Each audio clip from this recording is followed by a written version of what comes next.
The stage line came into Redstone at 2:30 on a Tuesday afternoon in October of 1879, and Hattie Drummond stepped down from it carrying everything she owned in a single carpet bag, her body filling the narrow coach door the way it always filled narrow spaces, with patience and without apology, because she had learned a long time ago that the world was not built for a woman her size, and the world was not going to change on her account. She was 34 years old. She stood 5 feet 6 inches tall and weighed well over 240 pounds, with shoulders broad enough that men stepped to the side when she came down a boardwalk, hips that swayed with the particular gravity of a woman who had carried her own weight through every difficult thing life had handed her, arms thick and strong from years of real work, and a face that was full and round with a jaw that knew how to set itself when setting was required. Her hair was dark auburn, pinned back without fuss. Her dress was brown wool, travel-worn, the hem dusty from the road. She had sold her good winter coat 3 weeks ago in Pittsburgh. Her brother Raymond had told her to. "Wyoming winters are different," he had said. "You will need different things once you are settled. Sell the coat. You can buy what you need when you arrive." She had believed him because he was her brother, and because she had very little reason at that point to believe anything else, and because the letter from Prescott Dunbar had been so specific and so warm and so full of the particular language of a man who meant what he said. "Come west, Hattie. I have built something here. I have built it for us." She had read that letter 11 times on the journey. She knew the shape of every word. The town of Redstone was 3 blocks of wooden storefronts along a main street that turned to mud at both ends, a courthouse, 2 saloons, a church with fresh white paint that still smelled faintly of linseed oil in the cold October air, and perhaps 400 souls who had built their lives here at the edge of Wyoming territory, where the land was hard and the winters were honest and a person knew exactly what they were dealing with. It was not a beautiful town.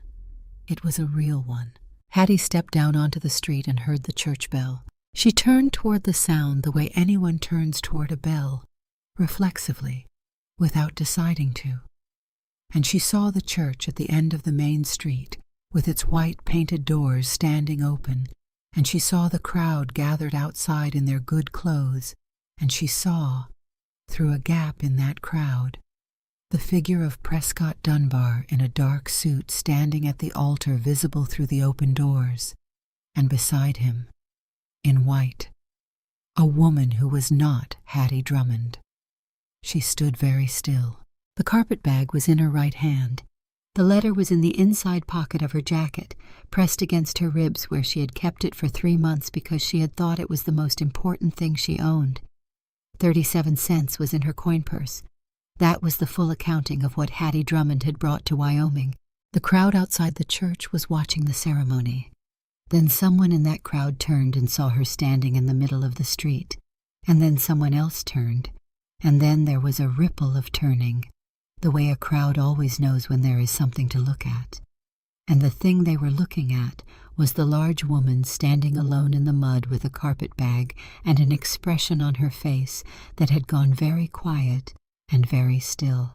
A small boy near the edge of the crowd tugged at his mother's sleeve and said something too low to hear at that distance. His mother pulled him closer and did not answer and did not look away from Hattie. Nobody moved toward her. Nobody called out. Nobody did anything at all, which was its own kind of answer. Hattie Drummond looked at the church for 4 seconds. Then she picked up her carpet bag, adjusted the strap on her shoulder, and walked to the general store. The man behind the counter was named Henderson. He had the face of a person who had delivered bad news before and did not enjoy it, but had made peace with it as a professional requirement. He told her what she had already understood from the street. Prescott Dunbar had married Willa Crane that morning. The Crane family owned water rights on the eastern side of the valley. It had been announced 2 weeks ago. Hattie set her carpet bag on the floor. She took the letter out of her inside pocket and folded it once, carefully, along the crease that was already there from all the folding and unfolding over 3 months of hope, and she put it back. She said thank you, and she walked back out onto the street. She sat down on the edge of the wooden sidewalk, not gracefully. Her body lowered itself the way a large body lowers itself when it is very tired, with deliberation rather than ease. And she sat with her hands flat on her thighs and her feet in the dust, and she looked at the street in front of her, and she thought with a clarity that surprised her by its coldness that someone was going to have to do something, and there was no one there but her. But underneath that thought, already forming, already taking shape in the part of her that had always paid attention even when paying attention was uncomfortable, was a different thought, a darker one. She was thinking about Raymond. Raymond who had introduced her to Prescott. Raymond who had arranged every letter, every introduction, every careful step of the correspondence. Raymond who had visited Pittsburgh in April and who 9 days later had seen Prescott Dunbar's first letter arrive. Raymond who had known their father had sold the family farm the previous spring. Raymond who had known there was nothing to go back to. Raymond who had told her to sell her good winter coat and tell everyone goodbye and come west with everything she could carry. Raymond had not written to her when the news came that Prescott was to marry Willa Crane. He had sent a short note expressing surprise, but the surprise had been performed. She could see that now, sitting on the sidewalk in Redstone with 37 cents and nowhere to sleep. She could see the performance in every line of it. Raymond had never been surprised. Raymond had known. She was still sitting there when she heard the horse pull up. She looked up.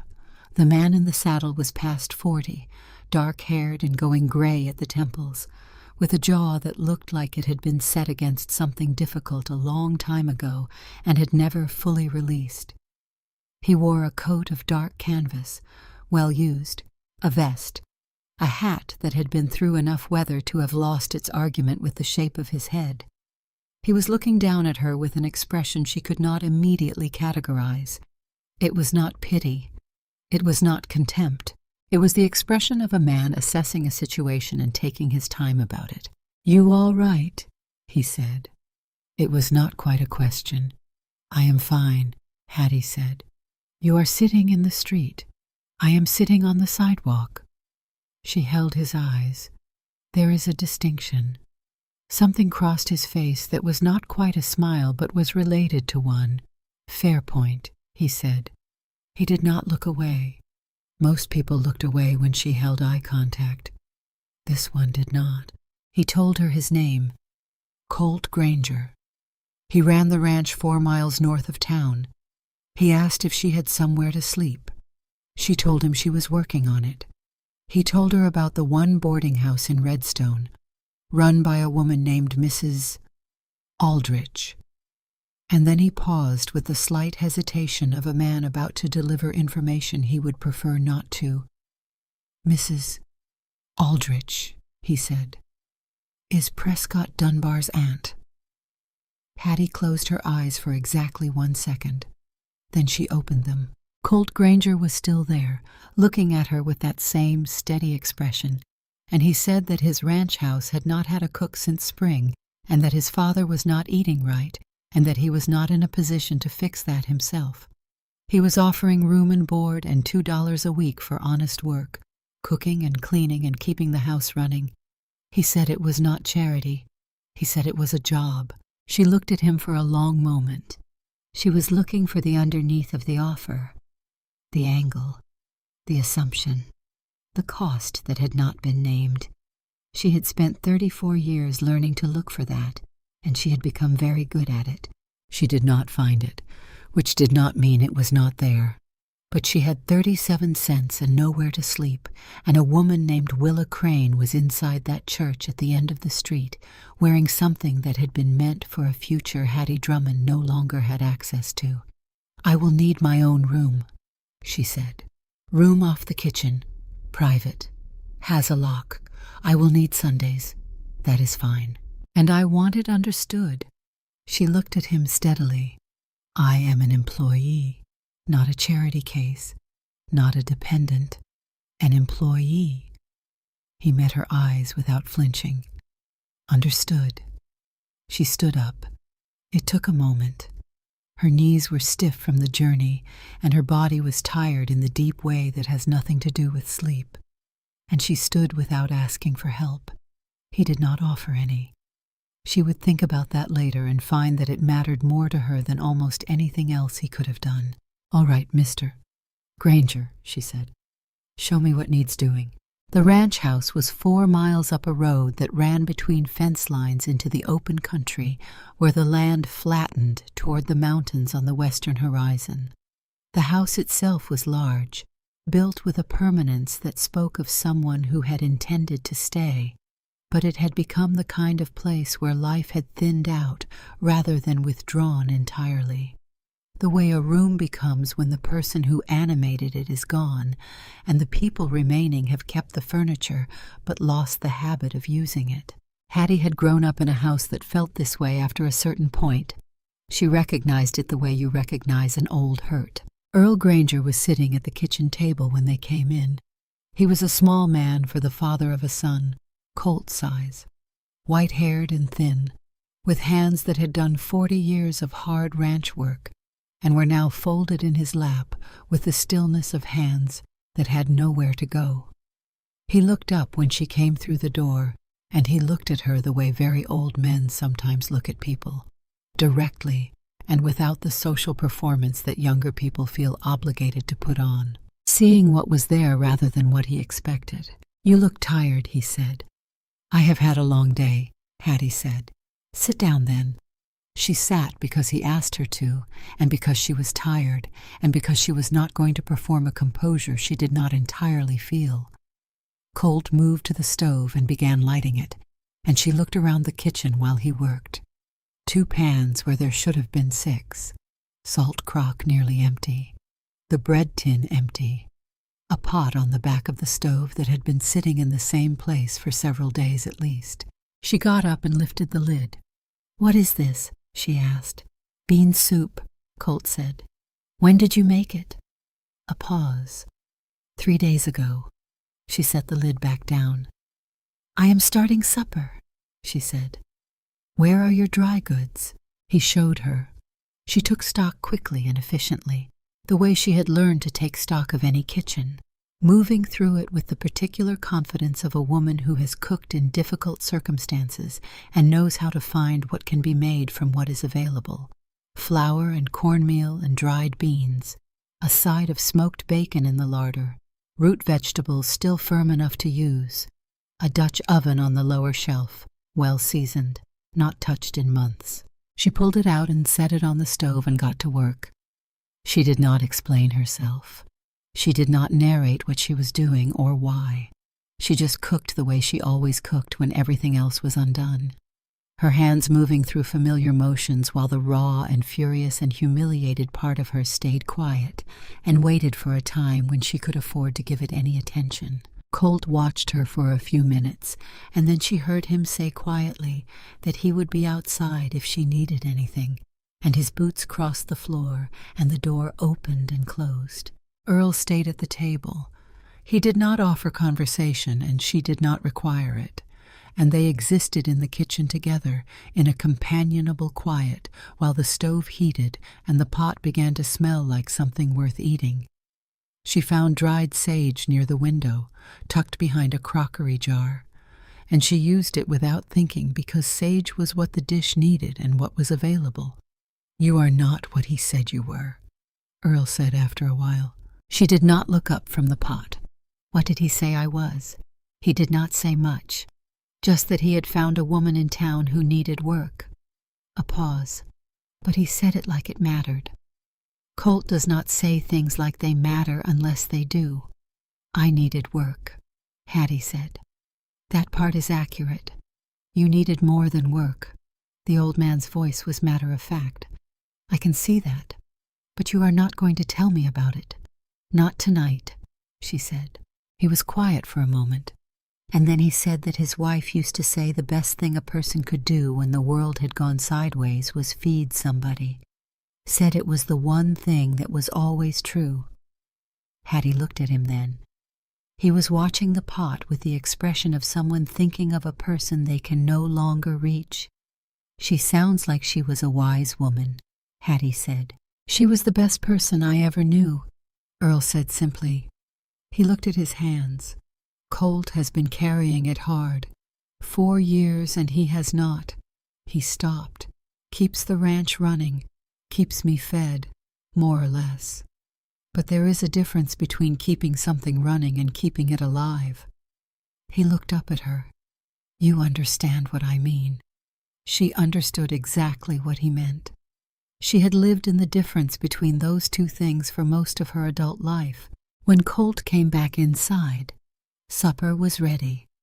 She had set the table with a cloth that needed ironing but was clean, and she had made pan bread from the cornmeal and put it warm in the center, and the stew was in the Dutch oven with a ladle beside it. Colt stopped in the doorway. He stood there for a moment without speaking, taking in the table and the food and the cloth laid out, and then he reached up and took off his hat. The motion was unconscious, the kind of thing a man does without deciding to, and she thought it meant something, though she could not have said exactly what. "Supper is ready," she said. She helped Earl to the table, a steadying hand under his elbow, nothing more, and she served them both and sat down herself because she had cooked it, and she was hungry, and she was not going to stand at the stove watching them eat like she was something less than a person who belonged at a table. Earl ate 3 spoonfuls, and then he stopped. He looked at his bowl. Something moved in his face, something that had been locked for a very long time, shifting slightly in its frame. "Eleanor used to put sage in the stew," he said, very quietly, like it cost him something to say it. Colt went completely still across the table. "That is sage," Hattie said. "I found it dried near the window." "Did you know?" Earl asked. "When you used it?" "No," she said. "I just used what was there." The old man looked at his bowl for a long moment. Then he picked up his spoon and kept eating. Colt did not look at Hattie for the rest of the meal, but she watched him look at his father twice, and both times something moved in his throat, like he was pressing back something that had not had anywhere to go in a very long time. After supper, after the dishes were washed and Earl had gone to bed, Hattie sat at the kitchen table with a cup of tea and let herself feel, briefly, in carefully controlled amounts, what she had held back all evening. The church bell. Prescott in his dark suit. 37 cents. The winter coat she had sold because Raymond told her to. Raymond, who had arranged every letter, who had known their father was selling the farm, who had presented Prescott Dunbar as Salvation and had not been surprised when Salvation turned out to marry someone else. She pressed her hands flat on the table. She went to bed. She lay in the dark in a room with a lock on the door, and she stared at the ceiling, and she thought about the letter. "Come west. Hattie. I have built something here." He had not built it for them. The question she was not yet ready to speak aloud was whether Raymond had known that from the beginning. She already knew the answer. She just was not ready to say it. In the morning, she was up before anyone else. She had the stove lit and the coffee on and biscuits in the pan before she heard Colt's boots on the stairs. He came in and stopped at the doorway with that brief involuntary pause at what he found, and he sat down, and she put coffee in front of him without asking how he took it, because she had watched him pour the night before. He drank half the cup. Then he said she did not have to start this early. "Biscuits need heat," she said, and I was awake. He looked at her over the rim of his cup. "You want to talk about any of it?" "No," she said. "I want to talk about the pantry. You are low on salt and out of lard. I will need a small advance to go to the store." Something moved in his expression. Not quite amusement, but in the neighborhood of it. "I can take you this afternoon. I have business at the hardware. I can go alone. I know you can." She looked at him. He looked at her. "All right," she said. We will go together." The town of Redstone received Hattie Drummond differently with Colt Granger beside her on the wagon seat. Not warmly, not with welcome, but with a different quality of attention. The way a town recalibrates when it understands that a person has a position, even if the position is only that of a working woman at a ranch 4 miles north.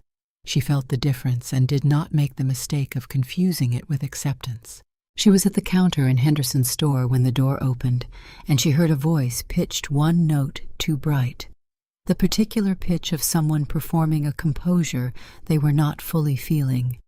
Colt Granger. What a nice surprise. Hattie did not turn around. She watched Henderson's face do something complicated and kept her attention on her supply list. "Afternoon," Colt said. Flat, courteous, nothing more. "And who is this?" Hattie turned around then because she would not be discussed as though she were not in the room. She looked at Willa Dunbar directly. She was young and fine-featured, in a good dress, wearing the expression of a woman who has gotten what she came for and is not entirely sure how to behave in front of someone she has displaced.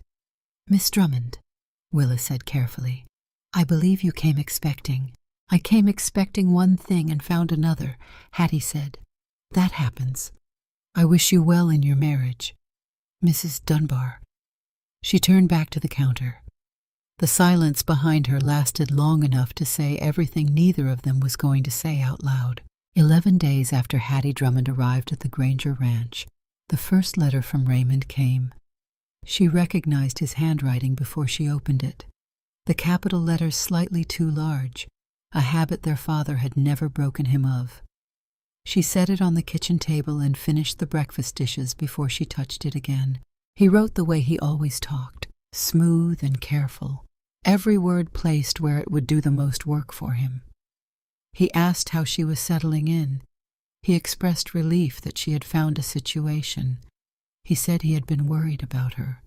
He mentioned, at the very end, almost as an afterthought, the $20 she had borrowed from him 2 years ago for their mother's doctor bills.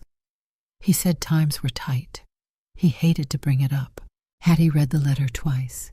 Then she folded it and put it in the bottom of her carpetbag. Earl had been watching her from his chair by the window. The old man had taken to spending his mornings in the kitchen since she had arrived, sitting in the chair he had apparently avoided for 4 years, existing in the warmth of a room that smelled like coffee and bread. "What does your brother want?" Earl said. "Money," she said, "for now." Earl made a sound that contained an entire education on the subject of people who wanted money. She began making bread. She was not going to think about Raymond right now. She was going to make bread and think about what she knew, which was this. Raymond had introduced her to Prescott. Raymond had facilitated every letter. Raymond had known their family had nothing left. Raymond had presented Prescott Dunbar as salvation with the careful confidence of a man who had already arranged the ending and was only managing the middle. And Prescott had married Willa Crane instead. But Raymond had not been surprised. She pressed the dough hard with the heel of her hand. She was still at the breadboard when she heard horses in the yard, more than one, and then Colt's voice outside, sharp in a way she had not heard it before. The back door opened. Colt came in with his jaw set in the way it got when something was costing him, and he was not going to say so. He moved to the shelf and took down the metal box where he kept his papers. "Who is out there?" she asked. "Doyle McCreary," he said. Earl sat up straighter in his chair. "What does McCreary want?" "Same thing he has wanted for 3 years. Colt opened the box and pulled out a folded document worn at the creases. "He is saying the north fence line is 10 yards onto his property. Wants me to move it or buy the strip." "Is it on his property?"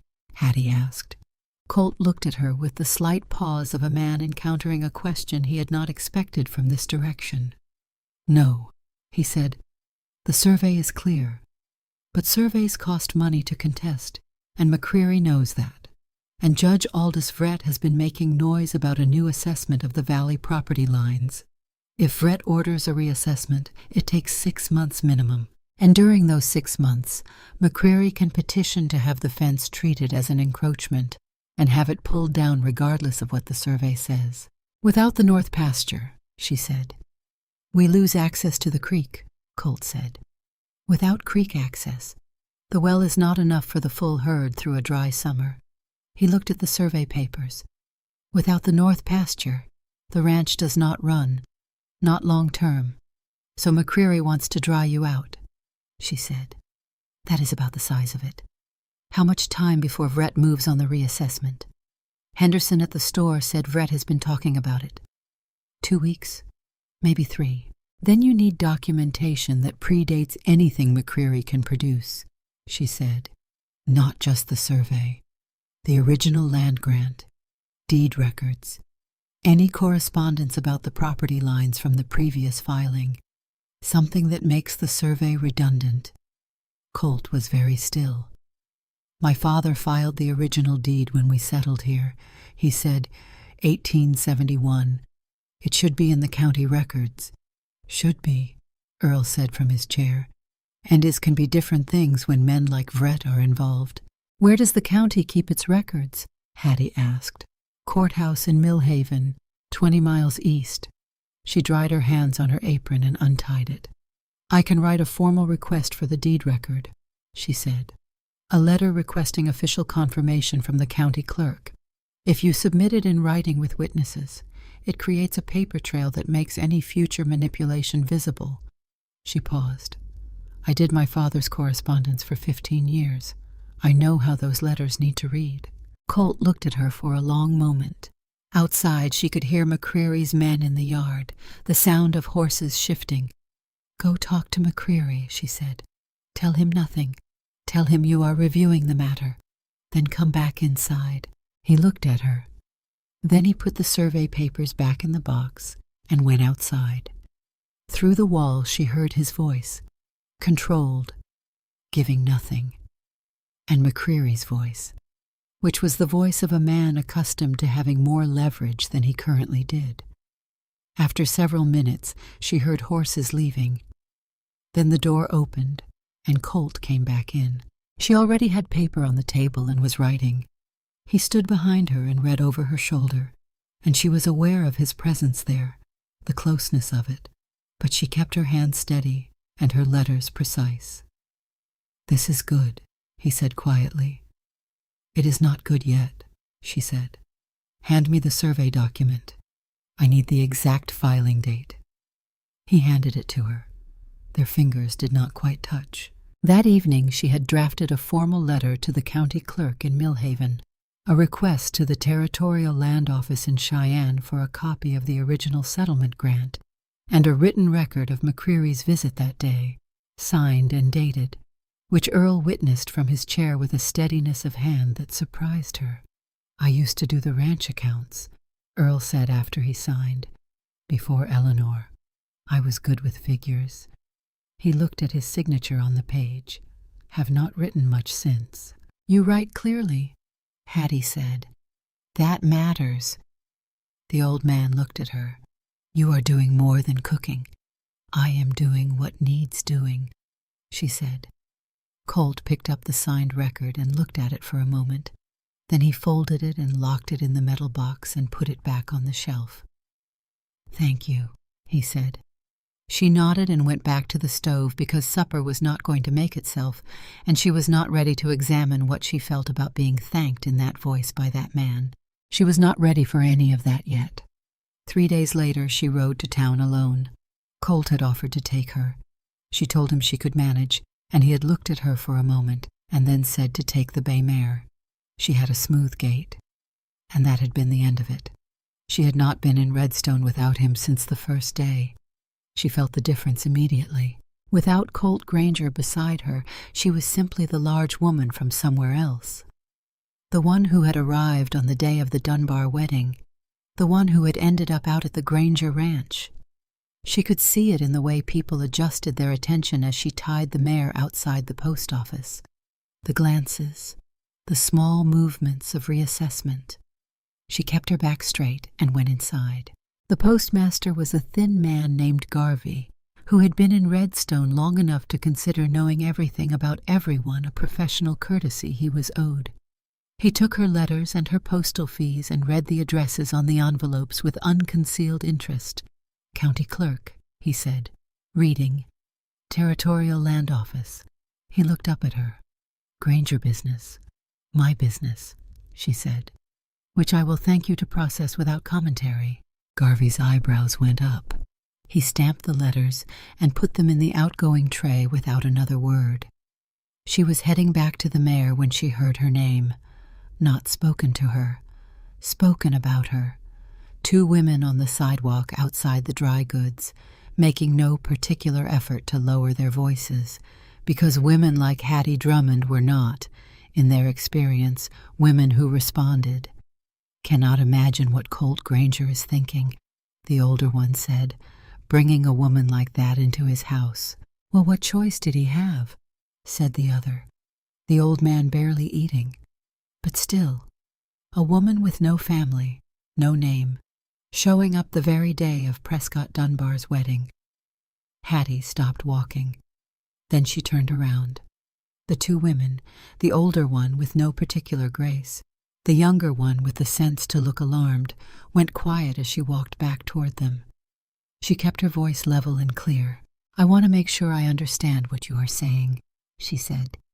"You are suggesting that a woman who traveled 1,000 miles on the basis of a promise that was made in bad faith is the person in this situation whose character deserves scrutiny." The older woman drew herself up. "I do not believe I was speaking to you." "You were speaking about me," Hattie said. "Which is near enough. My name is Hattie Drummond. I work for Colt Granger as his housekeeper and cook. I have a room with a lock on the door and an honest wage, and I have not asked a single person in this town for anything except to process my letters without reading the addresses. If you have something specific to say to me about that arrangement, I will stand here and hear it. Otherwise, I would appreciate it if you could find something else to discuss." The silence on that sidewalk was complete. The younger woman made a small sound that might have been suppressed admiration. The older woman looked at Hattie for a long moment and then said, stiffly, "Good day," and went inside. The younger woman was still standing there. She introduced herself as Constance Fielding. Her husband Harlow had the property south of the Granger land. She said what Hattie had done took courage. It took irritation. Hattie said, "They are sometimes the same thing." Constance Fielding laughed, a short, surprised sound that she pressed her lips together against, like she had not meant to let it out. Then she said, more carefully, that if Hattie ever needed anything in town, her husband's office was on the second block, and she was there most mornings. Hattie looked at her. "Thank you, Mrs. Fielding," she said. She untied the mare and rode back to the ranch. She did not tell Colt about the women on the sidewalk. She came in and hung her coat and started supper, and when he asked how town had been, she said, "Fine, letters are sent." And that was all. But something had shifted in her on that sidewalk. Something had come clear. She was 34 years old, and she had spent those 34 years learning to take up less space than she occupied, to make her voice smaller, her presence less, to move her large body through the world in ways that would not draw the wrong kind of attention. She had done this because it had seemed necessary, because the world had taught her it was necessary, because the cost of being visible had always seemed higher than the cost of being invisible. She had been wrong about that arithmetic. Being invisible had not protected her from a single thing that mattered. She had sold her winter coat and crossed 1,000 miles and arrived with 37 cents because she had been invisible enough for Raymond to arrange her without her noticing. Invisible enough for Prescott Dunbar to consider her a manageable piece in someone else's plan. She was not going to be invisible anymore. Not in this town. Not in this kitchen. Not anywhere. She was going to be known on her own terms. And if that made certain people in Redstone uncomfortable, They were welcome to their discomfort. She set the supper on the table and sat down, and Earl looked at her from across the table with those clear old eyes that did not miss much. "You are different tonight," he said. She filled her bowl. "I have made a decision," she said. He waited.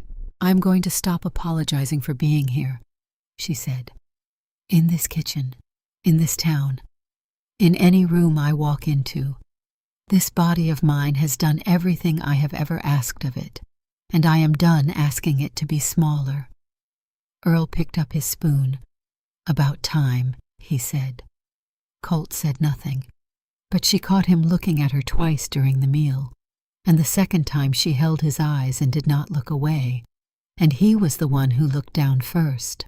Outside, the Wyoming dark was coming down off the mountains, cold and full, pressing at the windows. In the metal box on the shelf were 3 letters that needed answers. In her carpet bag were Raymond's letter and Prescott Dunbar's letter, and the last of who she had been before she walked into this house. She was working on who she was going to be instead. The kettle began to whistle. She poured the tea, and she sat at the kitchen table of the Granger Ranch in the last light of that October evening, and she did not feel like a woman who had arrived with nothing. She felt like a woman who was just beginning. The letter from the county clerk's office in Millhaven arrived on a Wednesday morning 17 days after Hattie had sent her request, and she knew before she opened it that the news inside was not going to be simple. Letters that carried good news arrived feeling lighter somehow. This one felt like a stone in her hand. She set it on the kitchen table and looked at it while the coffee finished on the stove. Earl was in his chair by the window. Colt had gone out to the south fence before first light. The house had become something she had not expected when she first walked through the door. Not just livable, but inhabited. The kind of quiet that belongs to people rather than absences. She opened the letter. The county clerk's office in Millhaven held no record at all of a deed filed for the Granger property north of the creek line. No filing, no file number, nothing. She read it twice. Then she set it on the table and looked at the window. Footsteps on the porch. Colt came in from the cold, stamping mud from his boots, and stopped when he saw her face. She did not need to say anything. He crossed the room and read the letter standing beside her, and she watched his jaw set in stages, the slow, careful way of a man who has trained himself not to react until he understands the full shape of what he is dealing with. "That is not possible," Earl said from his chair. He had been listening. He always listened. "I filed that deed myself in the spring of 1871. I rode to Millhaven personally. I paid the filing fee. I have the receipt." "Where?" Colt said. The old man pushed himself to his feet. He moved toward the back of the house, to the small study he almost never entered anymore. And Hattie heard him in there, the sound of a drawer, a box being moved, papers being lifted one by one. When he came back, he was carrying a tin she had not seen before. He opened it on the table. Inside were letters and documents and a folded paper, and at the very bottom, a small square of paper worn at the corners, with a printed header from the county clerk of Millhaven County and a filing number stamped in faded blue ink and the date March 14th, 1871. Earl held it up. "Right here," he said. "I have held on to this since the day I paid it." Hattie took the receipt from him carefully. She looked at the filing number. She looked at the date. She set it beside the county clerk's letter and looked at both documents together, the way you look at two things that should not be able to coexist, but do. "Someone removed the deed from the county record," she said. The word "someone" settled in the kitchen with a quiet and spreading weight. Colt said Vret's name. Flat. Certain. One word that did not require elaboration. "Can you prove it?" Hattie asked. "Not without the deed itself." "You have the receipt," she said. "That receipt is the filing record. It proves the deed was submitted. If the deed is missing from the archive, the receipt proves it was there and is now absent. She looked at the paper in her hand. That is not a clerical error. Clerical errors do not leave filing numbers behind. This is removal, and removal is a criminal matter, not a property dispute. Earl sat down heavily. His face had the look of a man confronting not just the theft of a document, but the particular ugliness of discovering that the system he had trusted to record his life's work had been turned against him. The Territorial Land Office in Cheyenne, Hattie said. Did they respond to your second letter? Not yet. When they do, and if the original settlement grant is on file there, and it should be because territorial grants are federal records and considerably harder to touch than county filings, then you have what you need. The grant predates the deed. It establishes the property lines independent of anything the county clerk holds. The receipt and the grant together are your case, and it is a case that does not depend on Vret's cooperation or Millhaven's records. Colt looked at her with something that had come through in his face that he had not tried to keep back. How do you know how to read this? My father disputed a boundary claim when I was 17. She said, he lost. I spent the next 3 years reading everything I could find about why he lost and what he should have done differently. She paused. He did not have a receipt. Something moved through Colt's face. I am sorry, he said. So was he. That is why I am telling you not to make the same mistake. She set the receipt down carefully. Do not approach McCreary. Do not approach Vret. Do not make any noise until the territorial response arrives. When it does, you go to the federal land agent directly, not the county. Vret has no authority over federal records. Colt looked at the receipt for a long moment. Then he looked at her. Can you wait? She met his eyes. That was what he was really asking. Not whether the ranch could afford to wait. Whether she would. I can wait, she said. She picked up the receipt and the tin box and carried them to her room and added them to the collection of important things she was keeping in the bottom of her carpet bag. Beneath Raymond's letter and the folded letter from Prescott Dunbar that she had not read again since the first week. She sat on the edge of her narrow bed for a moment. She had come here with nothing.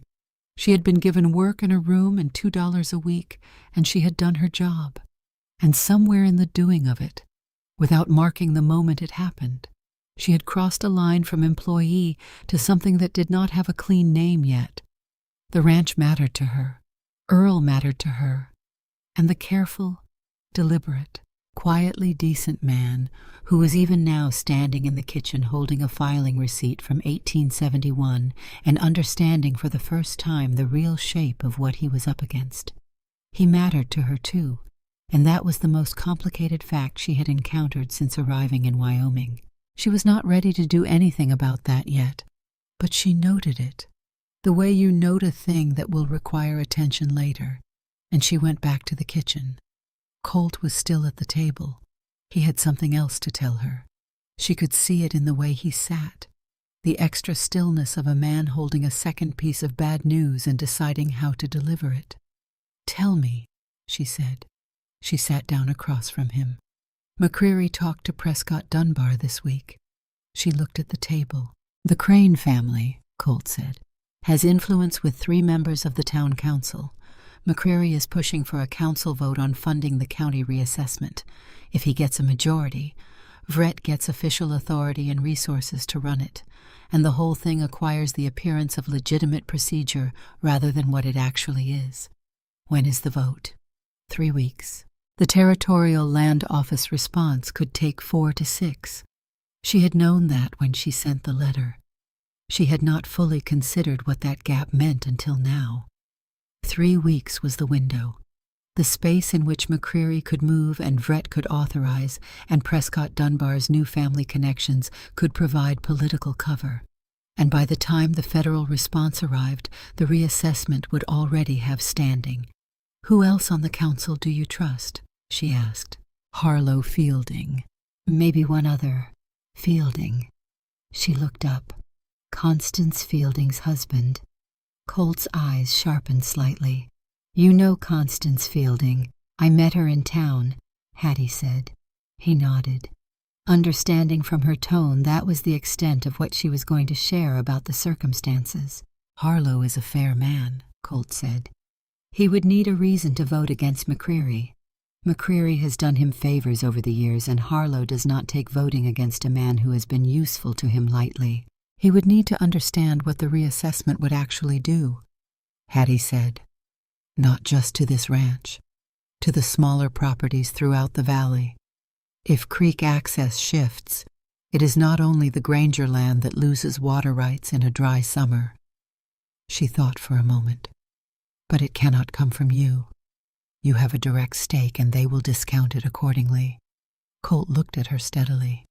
"You could visit Constance Fielding," he said. "She invited you." Hattie looked back at him. "That is what I was thinking," she said. The silence between them was careful and full. "I will not misrepresent anything," she said. "I will tell her exactly what is true. That a property reassessment in this valley benefits McCreary and no one else, and that there are families who stand to lose water access they have relied on for years. That is not a persuasion. That is a fact." Colt leaned forward slightly, both elbows on the table. "Why are you doing this?" he said. "This goes beyond the work you came here to do." She met his eyes. "Because McCreary is running the same play on you that someone ran on my father." She paused. "And because I watched your father sign his name to a document last week, and his hand did not shake, and I want to keep earning that." He was quiet for a while. Something moved in his face that was too large for the kitchen and too new for either of them to look at squarely. He pulled it back. She watched him do it and did not look away. She visited Constance Fielding 2 days later and brought with her a 1-page summary written in plain language, the kind a man sitting on a town council who had not studied property law could read in 5 minutes and understand completely. Constance met her at the door with the expression of someone who had been half expecting the visit and was glad it had come. She poured coffee without asking and sat across the table and read the summary twice. And when she was done, she looked up with the direct, uncomplicated gaze of a woman who has decided something. "Harlow needs to see this," she said. "He will have questions," Hattie said. "Then you should be here when he reads it." She stayed for 2 hours. Harlow Fielding came in from his office at midday, a solid man in his mid-40s, with the look of someone who had been fair his entire life and had found that fairness was heavier than he had expected, but had decided to carry it anyway. He read the summary. He asked 3 questions, all of them good ones. When he was done, he looked at Hattie with the expression of a man revising something he had held without examining it. "Who prepared this?" he asked. "I did," Hattie said. He looked at the paper again. "This is clear work. I had good reason to make it clear." He put the paper down and looked at his wife and then back at Hattie. "I have been on that council 2 years, he said. "I voted with McCreary on things I should have examined more carefully because he framed them as procedural, and I took him at his word." He paused. "I am going to vote against the reassessment. I believe I can bring Alderman Prentice with me. That is a majority." Hattie looked at him steadily. "Thank you." "Do not thank me," he said. "I am not doing it for the Granger Ranch specifically. I am doing it because what you have laid out here is a pattern, and I do not want to be a piece of it anymore." She rode back to the ranch in the cold afternoon light, with the Wyoming sky going gray above the mountains, and the particular clarity that comes when several pieces of a problem fall into alignment. 3 things in place now: Harlow Fielding's vote, the written record of McCreary's visit, the filing receipt that documented a deed the county claimed did not exist. She needed one more thing, the territorial grant from Cheyenne. She needed it before the council vote. The night she returned from the Fielding property, she wrote 3 letters at the kitchen table after Earl had gone to bed. Colt sat across from her, his book open, but his eyes not moving in the way eyes move when they are taking in words. She wrote without explaining herself, because she had learned that Colt received information better when she simply provided it than when she built toward it. When she finished the third letter and set down the pen, he looked up.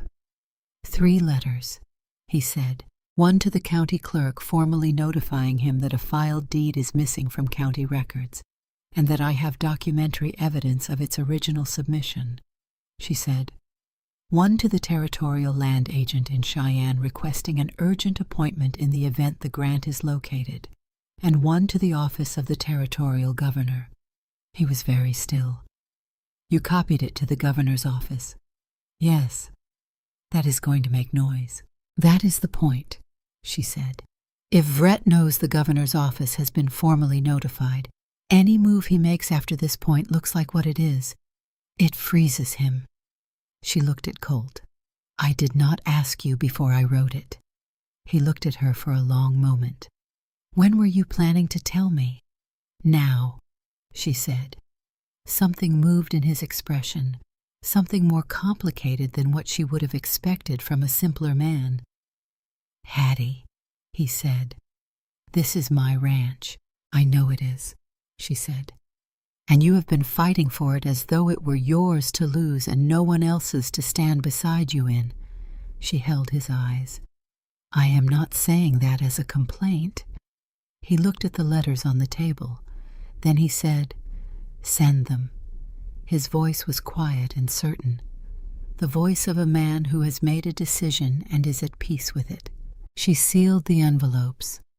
Colt put them in his coat pocket to take to town in the morning, and they sat for a while longer in the warm kitchen, with the fire ticking in the stove and the Wyoming night pressing cold at the windows.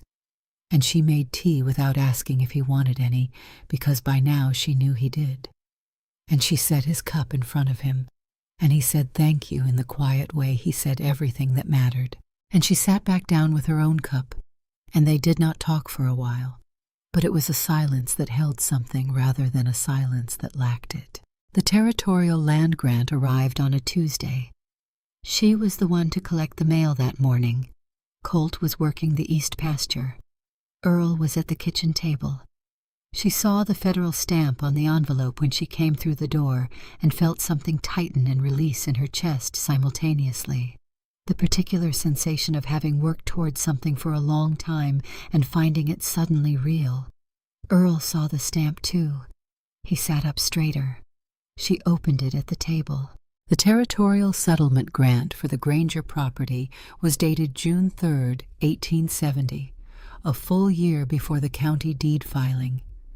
The property lines were described in careful legal language, and the northern boundary, the one McCreary had been contesting, was drawn precisely along the creek line, not 10 yards south of it, not anywhere near where McCreary claimed. The grant bore the signature of the federal land commissioner and an official seal that existed in a jurisdiction Vret had no authority to touch. She read it twice. Then she set it on the table very carefully. Earl said nothing for a moment. Then he said, well. She agreed. She went to her room and retrieved the filing receipt from the bottom of her carpetbag and brought it back and laid it beside the grant.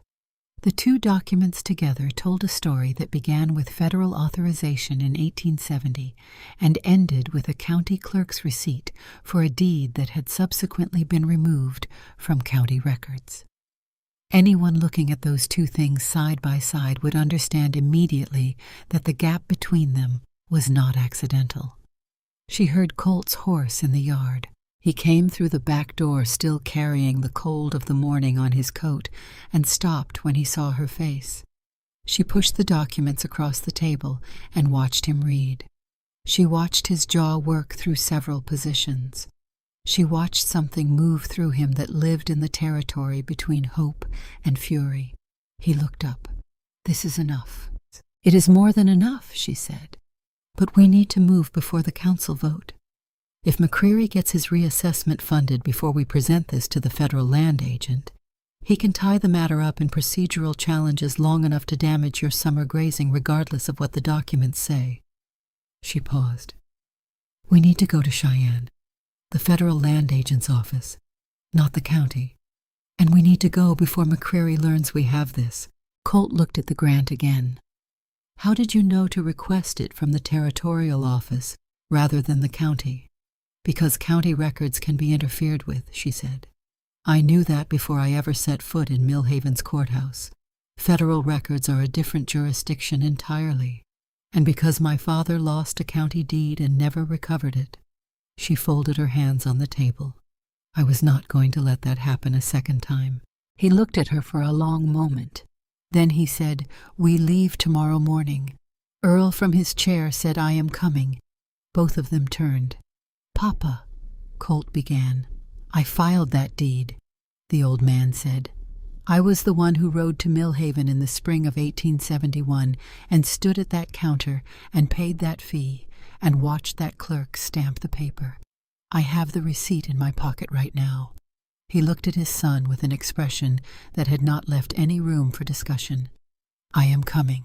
Colt looked at his father, really looked at him, in a way Hattie had not seen before, taking in the straightness of his back and the steadiness of his hands and something else, some quality that had returned to Earl Granger in the past several weeks that Colt was only now seeing clearly.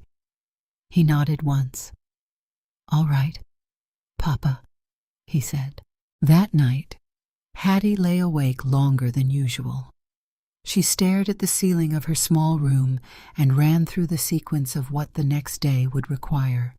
The road to Cheyenne, the federal agent's office, the language she would use to present the documents in a way that was precise without being aggressive, that established the facts without requiring the agent to take a side before he had examined the evidence himself. She was still working through it when she heard the sound. It was soft, a careful sound, the sound of someone trying not to make one. She lay still and listened, and it came again, from the front of the house near the main door. Not Colt, not Earl. The cadence was wrong. She got up without lighting a lamp. She moved through the dark to the kitchen, and she went to the shelf where the metal box sat, and she took it down and held it against her chest in the darkness, and she did not move. The sound came closer. The particular resistance of a door handle being tested, the slight metallic give of a latch under pressure. Then nothing for a long moment. Then footsteps crossed the front room toward the kitchen. She did not breathe. Her body, large and solid and entirely still, pressed back against the kitchen wall beside the stove, in the shadow that lay between the window's moonlight and the corner of the room. A figure appeared in the doorway between the front room and the kitchen, dark, moving carefully, scanning the space. He did not see her. She watched him cross to the shelf where the metal box had been. She watched him run his hand along the empty wood, watched him check again, more urgently. Then she heard the back door open and Colt's voice outside, low and flat, carrying the particular authority of a man who has already decided what happens next. And the figure in the kitchen turned and went quickly back the way he had come. She stood in the dark for a long moment after the house was quiet again. The metal box was still pressed against her chest with both arms wrapped around it. Colt came in through the back door. He stopped. He looked at her standing in the shadows with the box held against her body, and something passed through his face that was not surprise. You grabbed the box, he said. Of course I did, she said. He crossed the kitchen and lit the lamp on the table, a small orange warmth spreading outward, and he sat down, and she sat down across from him, and she put the box on the table between them. McCreary's man, she said. It was not a question. Had to be. Colt looked at the box. If he knows we have something worth taking, he does not know what we have, she said. He knows we filed a letter. He does not know the grant arrived. She looked at Colt steadily. Federal paper moves slower than rumor, but it lands harder. By the time McCreary understands what we filed in Cheyenne tomorrow, it will already be on record.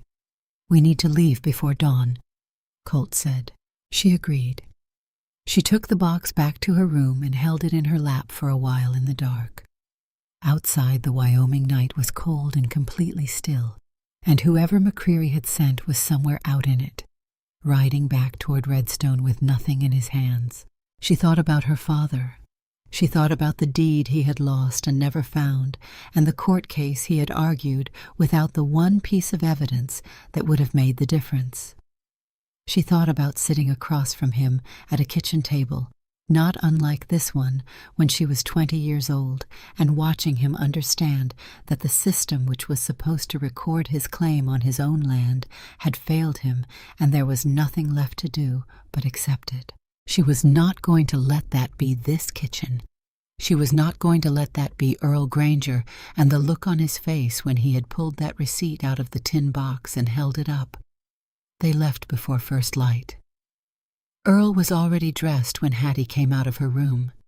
He had made coffee and left it on the stove, and he was sitting at the table in his coat with his hat in his hands and the tin box in front of him. The three of them loaded into the wagon in the pre-dawn dark. Earl in the back, wrapped in the wool blanket Hattie had found in the cedar chest in the hallway, the documents in the metal box on the seat between Hattie and Colt.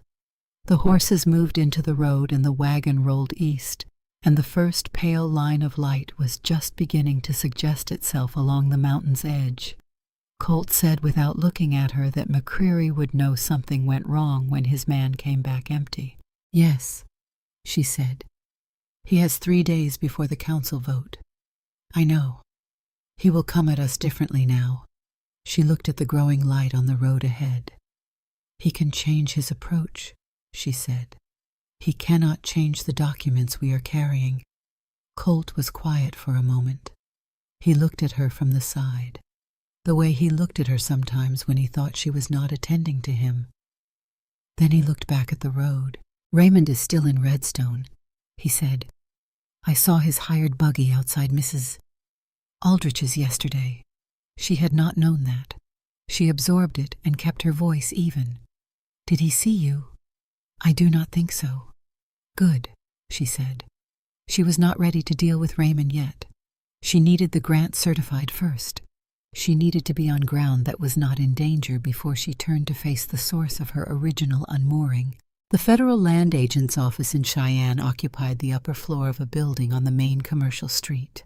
A plain room with a long wooden counter and shelves of bound records on every wall, and a man behind the counter named Pemberton, who had the unhurried, organized manner of someone who had seen a great many people come through his door with problems they believed were unique, and had learned that the problems were almost always simpler than the people carrying them. He looked at the territorial grant.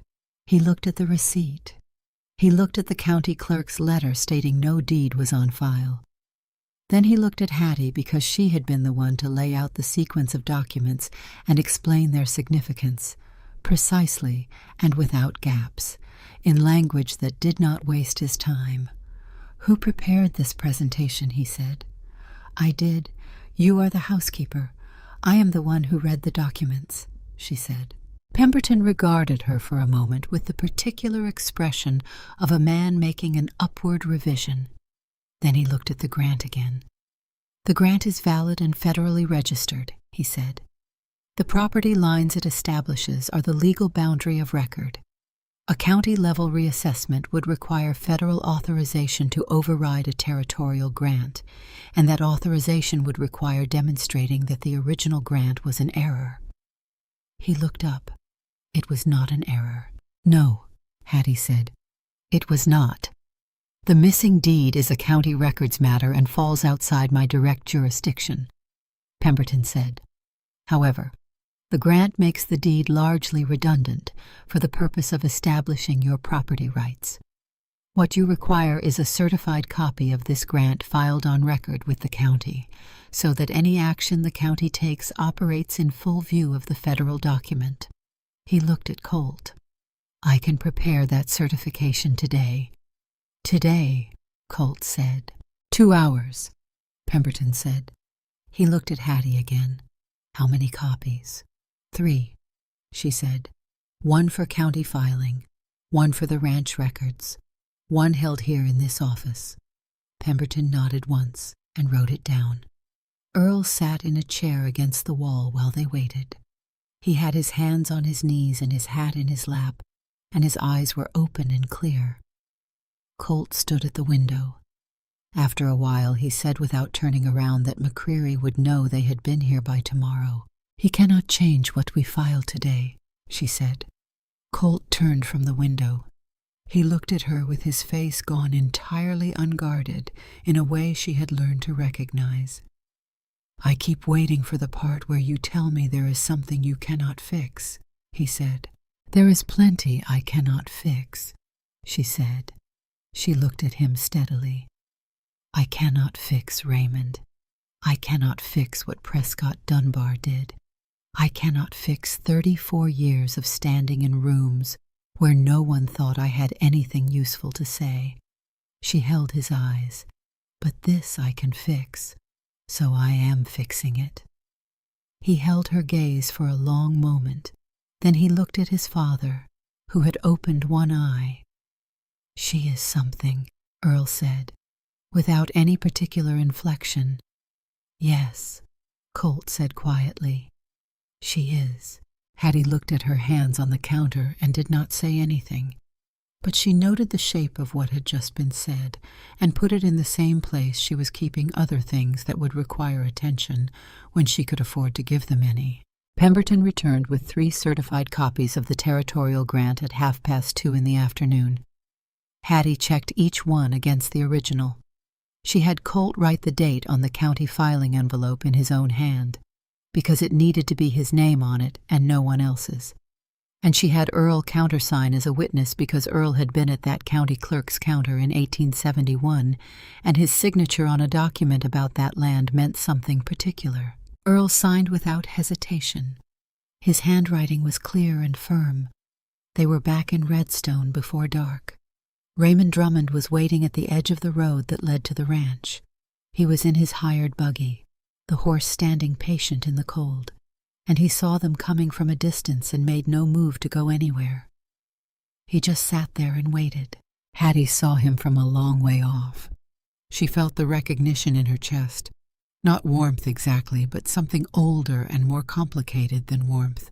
The particular feeling of seeing a person who has been part of your life for as long as you can remember and understanding for the first time the full shape of what that person is.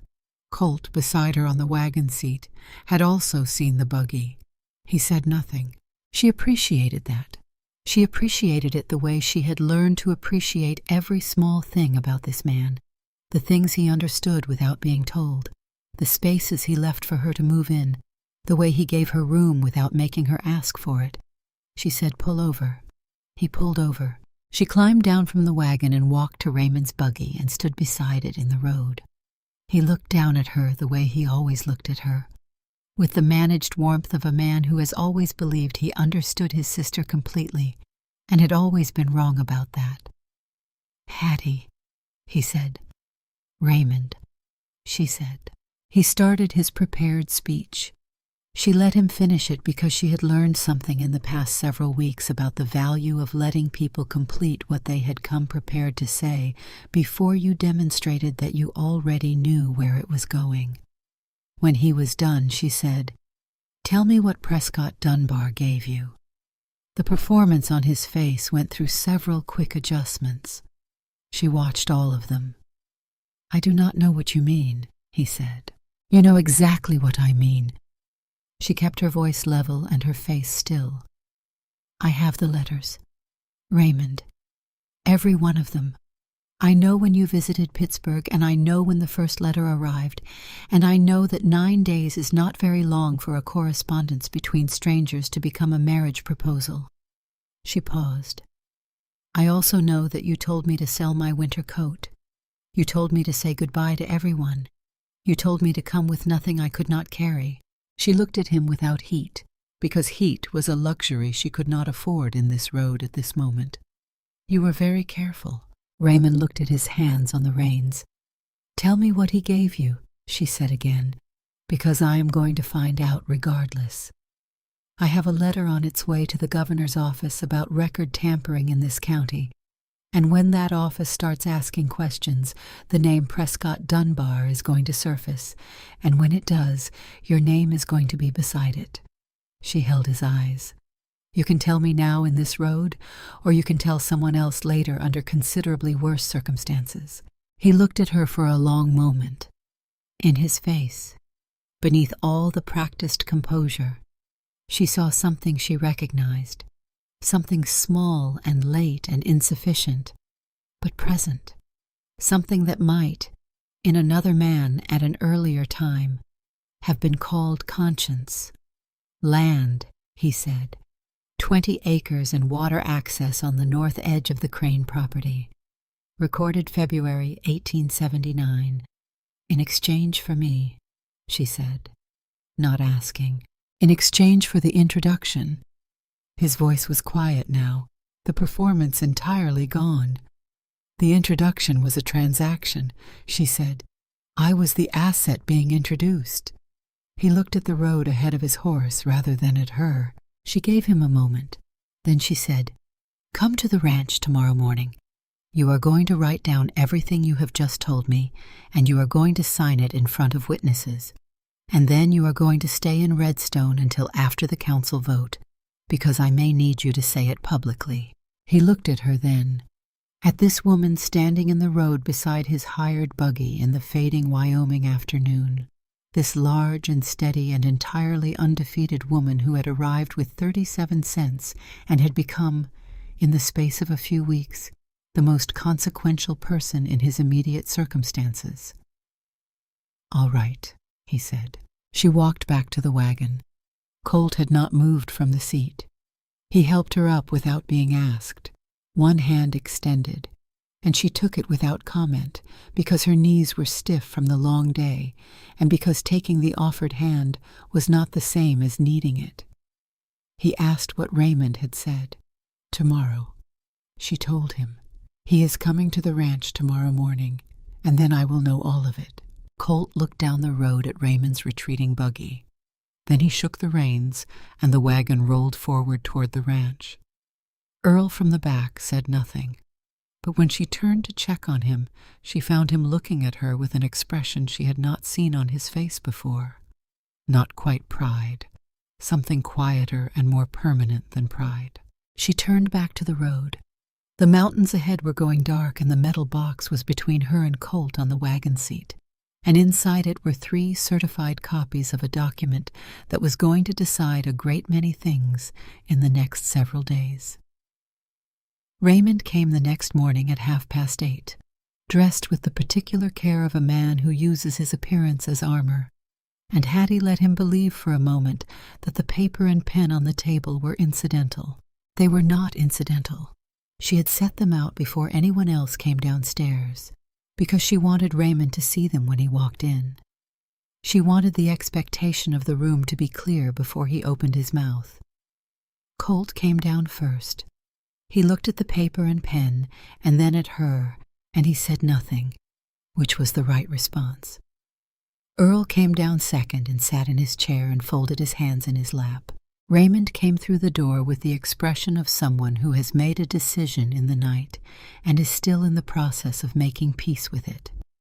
Hattie had seen that expression before on people who had chosen honesty after a long time of choosing the alternative. It was not comfortable, and it was not false. "Sit down," she said. He sat. She placed the paper and pen in front of him, and she sat across the table, and she told him she needed him to write down everything he had told her in the road the previous evening. All of it. The arrangement with Prescott Dunbar, the 20 acres and the water access on the Crane property, recorded in February of 1879.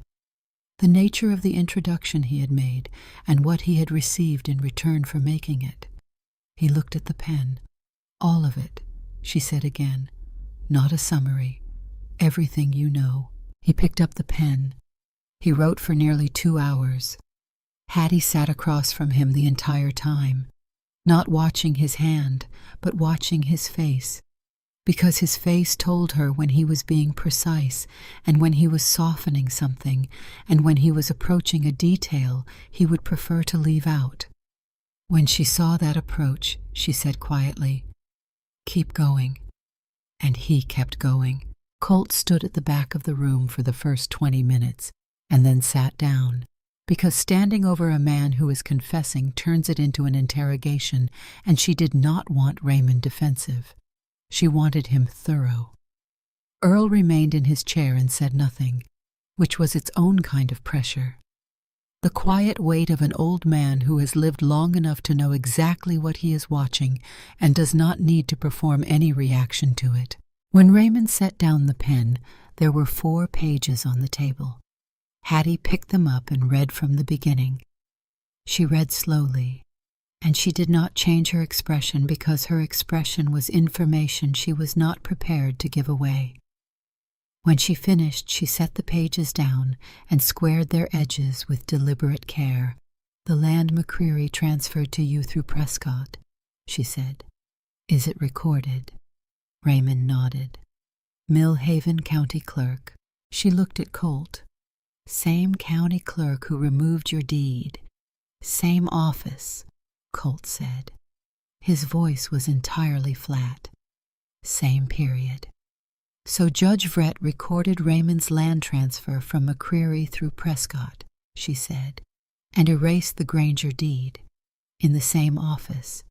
In the same months." Nobody spoke. "That is not 2 separate acts," Earl said from his chair. "That is one plan."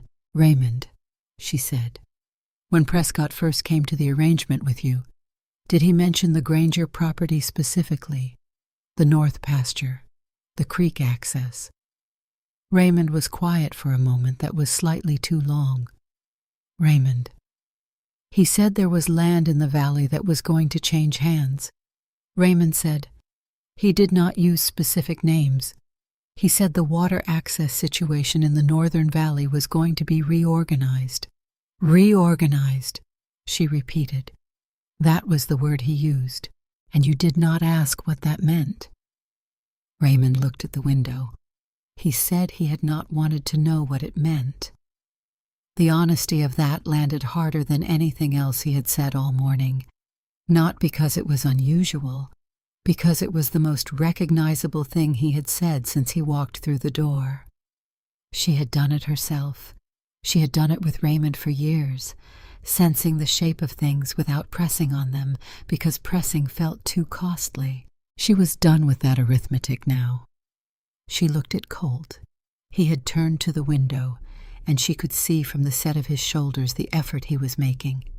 She gave him 30 seconds. She counted them. Then she spoke to the room. 3 days, she said. The council vote is Thursday evening. McCreary will be there.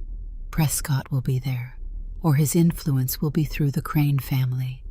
Vrett may be there. She looked at Raymond. "You are going to be there," she said. He looked up sharply. "Not to confess publicly. Not yet. I want you in that room so that McCreary sees you, so that Prescott sees you, so they understand that whatever they believed they controlled has moved." She paused. "People make errors when they are frightened. I want them frightened before Thursday." Colt turned from the window. "If we walk into that council meeting with Raymond and his written account and the federal grant, McCreary is going to understand it is finished. He is not a man who accepts that quietly." "No," she agreed. "He is not. He has 3 days to do something about it." "That concerns me." "It concerns me as well," she said, "which is why I am not waiting for Thursday to do the rest of it." She looked at the 4 pages on the table. "I am going to every family in this valley that McCreary's reassessment would affect. Harlow Fielding said 6 properties stand to lose creek access. 6 families who may not yet understand what is at stake." Earl said from his chair that was a great deal of ground to cover in 3 days. "Then I had better start today," she said. She was at the door with her coat when Colt said he was coming with her. She paused. "You have fence work on the east line. The fence can wait," She looked at him over her shoulder. He said it without asking, which she had noticed he did now in a different way than he had at the beginning. Not the closed way of a man issuing a direction, but the open way of a man who has decided that certain things are not negotiable and is not embarrassed to say so. "All right," she said. She looked at Raymond, still sitting at the table. "Stay here," she said. "Stay with Earl. Do not go into town and do not speak to anyone until I return." She looked at him steadily. "And think carefully about what kind of man you want to be when this is over, because you have an opportunity here that does not come back twice." Raymond looked at his hands. He looked like a man who had just fully understood the weight of something he had been carrying lightly for a long time. "I know," he said. She and Colt rode out together. The next 2 days were the most purposeful she had spent in her 34 years on this earth. They went to 5 properties in 2 days. At each one she sat at a kitchen table she did not know and drank coffee she had not made, and she explained in plain language what a county-level property reassessment would do to creek access throughout the Northern Valley. She brought the certified copy of the federal grant. She brought the filing receipt. She brought Raymond's 4-page written account with the names and the dates and the word reorganized. She let each family read it for themselves. At the second property, a woman named Ida Pruitt read Raymond's account and then looked at Hattie across her kitchen table and said that her husband had lost a grazing permit renewal 3 years ago, and it had cost them 40 head of cattle that summer, and they had never understood why. It may have been part of the same arrangement. Hattie said, "We cannot prove it yet, but we are trying. What do you need from us?" Ida asked. "Show up Thursday," Hattie said. "Bring your husband. Bring your deed if you have it. Just be in that room." Ida looked at her husband, who was standing in the doorway. He nodded once. Ida looked back at Hattie and said they would be there. At the 4th property, they met a man named Garrett, a widower, broad-shouldered and slow to trust in the way that men who have been disappointed by other men's words learn to be slow. He read the documents and looked at Colt and said he had heard the Granger fence line was the issue in all of this. "It started there," Colt said. "But if McCreary gets his county reassessment funded, it will not stop at the Granger fence." Garrett looked at Hattie. She had given him the 1-page summary she had prepared for each family. He held it up. "You wrote this." "I did." "And you prepared the federal filing." "Yes." He looked at Colt again with the expression of a man revising something he had assumed. "Your housekeeper prepared a federal land case," he said. "She did," Colt said. Garrett looked at Hattie for a long moment. His expression held the willingness to make an apology, even if it had not quite settled into one yet. "Thursday," he said. "I will be there." They rode back toward the ranch at the end of the second day, with the sun dropping behind the mountains and the cold coming on fast, and the Wyoming sky going through colors that had no common names. Something between copper and ash, and the particular blue that is not quite darkness yet. Colt said without preamble that people kept expecting him to have been the one to prepare everything. "Yes," she said. "It does not bother you." She thought about it honestly. "It used to," she said. "The woman who arrived in this town 6 weeks ago would have found it unbearable. But right now I do not care who they believe did the work. I care that they show up Thursday." He was quiet for a while. Then he said he would tell them. At the meeting, he would make sure everyone in that room understood. "You do not have to do that." "No," he said, "but I am going to." She looked at the road ahead. After a moment she said his name, and he said he heard her. "When this is finished," she said. "I know," he said quietly. "I am counting on it," she said. And that was all. They rode the rest of the way home without speaking, and the silence between them was the most comfortable she had ever sat inside. The night before the council vote, Hattie did not sleep. She lay in her room and ran through every piece of what the following evening would require. The federal grant, certified, on file. Raymond's 4-page account, signed and witnessed by both Colt and Earl. Harlow Fielding's vote and his reasonable confidence that Alderman Prentice would follow him. 5 families who had said they would come, and the summary pages she had prepared for the council members themselves, 1 page each, plain language, the key facts in order. She had 7 copies, 1 for each council seat. She intended to place them on the chairs before the meeting opened. She heard a sound from the kitchen, the particular creak of the chair closest to the stove, the one Colt used when he stayed up late. She lay still for a moment, and then she got up and put her coat on over her nightdress and went to the kitchen. He was sitting with a cup that had gone cold in front of him, looking at the table with the expression of a man running through his own accounting of what the next day required. He looked up when she came in, and he did not look surprised. She put the kettle on without being asked, because she had been making tea for this kitchen long enough that the motion had become instinctive, and she sat down across from him. "Tell me what you are worried about," she said. He looked at his cold cup. "McCreary has had 3 days to think," he said. 3 days to figure out that something has shifted. He is going to come into that room tomorrow prepared for something. I just do not know what. "Neither do I," she said. "But we have the documents. We have the witnesses. We have Harlow's vote." She paused. "What we do not have is surprise. He knows we have something. He does not know how much." "Raymond," Colt said. She looked at him. "I think Raymond may have spoken to someone in town in the past 3 days. He is not a man who sits quietly by himself for long." She had thought about this more than she had allowed herself to show. "If Raymond talked," she said carefully, "then McCreary knows about the written account, which means his response will be to challenge it, to claim it was coerced, to say Raymond misrepresented the arrangement." She folded her hands on the table. "Which means Raymond needs to be very clear and very consistent tomorrow. Whatever he says in that room must match exactly what he wrote. Can you count on him to do that?" She was quiet for a moment. "I do not know," she said.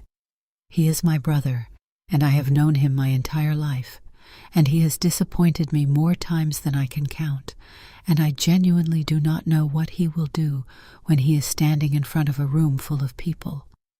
She paused. "But I talked with him this evening before supper, and he looked like a man who has decided something. I am hoping it is the right thing." The kettle whistled. She made the tea and set his cup in front of him, hot this time, and sat back down with her own. "There is one more thing," she said. "Tell me." "I have prepared a summary page for each of the 7 council seats," she said. "I intend to place them on the chairs before the meeting opens." She watched his face. "I did not consult you before I prepared them." He looked at her. "What do they say?" "The same things we have been saying for 3 weeks," she said, "in 1 page. In language a man who sits on a town council and has not studied property law can read and understand before the meeting is called to order." She paused. "It puts the facts in front of them before McCreary opens his mouth, so that his version is not the first version they hear." Colt was quiet for a long moment. "When were you going to tell me?" he said. "This morning," she said. "Before we left. I would have told you first, but you would have done it regardless." She met his eyes. "Yes," she said. He looked at his cup. There was a quality to his stillness then that she had learned to read as him working through something real, not performing consideration but actually doing it. "Hattie," he said. He said her name the way he sometimes did when what came next was something that cost him to say. He looked up at her. "This is my ranch. I know that," she said. "And you have been fighting for it as though it were yours to lose and no one else's to stand beside you in." He was quiet. "That is not a complaint," she said. "That is what I am telling you I see." He looked at his hands. "I have never been a man with the right words," he said. "You do not need the right words." He looked up at her. "I need you to know that tomorrow, whatever happens in that room, I am going to say in front of whoever is present that the work that brought us to that room was yours." He said it with the simple certainty of a man stating a fact that requires no further decoration, not because it will help anything, because it is true, and I am not going to let the truth of it stay unspoken. The kitchen was very quiet. She looked at this man, this careful, contained, entirely decent man who had pulled his horse up in a dark street 6 weeks ago and asked if she was all right, and had meant it without any complication attached to the meaning, who had said it is not charity, it is a job, and had meant that too, who had given her a room with a lock on the door and had never once tested whether the lock was used, who had sat across this table from her every night after Earl went to bed, and had let her be exactly what she was, not less, not a managed version of herself, but the full and actual person who existed in this very particular large body, with these very particular hard-earned skills and this very particular history of being underestimated by people who should have known better. "I know," she said softly. "I have known for a while." He exhaled, long and quiet, the breath of a man releasing something held for a very long time. "Good," he said. She picked up her tea. "Get some sleep," she said. "Tomorrow is going to be long." "Yes, ma'am," he said. And there it was, the smile, the real one, small and brief and entirely unguarded, the one she had seen exactly 4 times in 6 weeks and had begun to understand was among the most honest things about him. She went back to bed. She slept. Thursday came cold and bright, the way the best days in Wyoming often did, with a sky the color of polished tin and a wind off the mountains that was sharp and clean and entirely honest about what it was. Hattie was dressed before the sun cleared the ridge. The summary pages were folded and counted in her coat pocket. The metal box with the documents sat on the kitchen table with Raymond's 4-page account on top. Raymond came downstairs at 7 looking like a man who had made his decision in the night and was no longer second-guessing it. He sat at the breakfast table and ate without being told to and did not perform any ease he did not feel, which she respected. Earl ate, as he had done every morning for 6 weeks now, without ceremony, with appetite. Colt drank his coffee and looked at the table, and then at Hattie, and she looked back, and that was the whole of what needed to be said between them. Earl stood and got his coat. "Papa," Colt said. "I was at the county clerk's counter in 1871, Earl said, 'I will be in that council room tonight.'" He looked at his son with the expression of a man who has spent 70 years on this earth and has earned the right to decide where he stands. That is the end of it. Colt looked at Hattie. She looked at Earl. That is the end of it. She agreed. They arrived at the Redstone Meeting Hall 40 minutes before the session was called to order. The hall was a plain room, wooden chairs in rows, a long table at the front where the 7 council members would sit. Hattie walked down the center aisle and placed a summary page face down on each of the 7 chairs with the same efficient care she brought to setting a table for supper. Because the principle was the same. You prepared the space before the people arrived, so that the space itself communicated something before anyone opened their mouth. Harlow Fielding had come early. He stood against the side wall and watched her place the pages and gave her a single nod when she finished. By the time the meeting was called to order, the room was full in a way that a Redstone Town Council meeting had likely not been full in a very long time. The 5 ranch families, Constance Fielding, and several other women from town. Ida Pruitt in the 3rd row with her husband and their 2 grown sons. Garrett in the back with his arms folded and his hat in his lap, watching the door with the particular attention of a man who has decided something and is waiting to act on it. And behind all of them, the ordinary residents of Redstone who had come because the word was out, and nobody in a town this size missed something happening when the word was out. Doyle McCreary arrived and saw the room.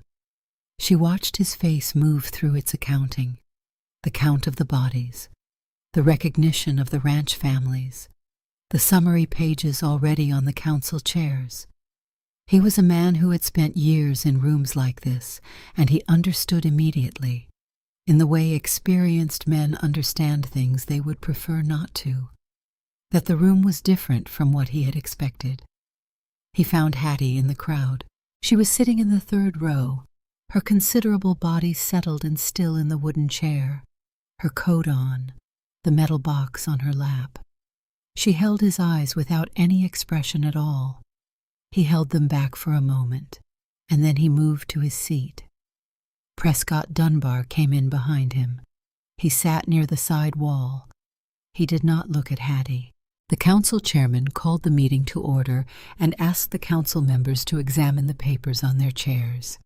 She heard the rustle of 7 pages being lifted and turned, and then the particular quality of silence that follows when people are reading something that changes the shape of what they thought they were attending.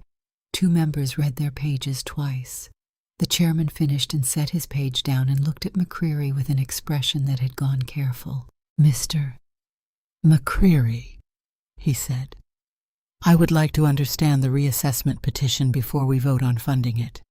Specifically, I would like to understand why the Granger deed was removed from county records in January of this year, and what that removal has to do with your petition."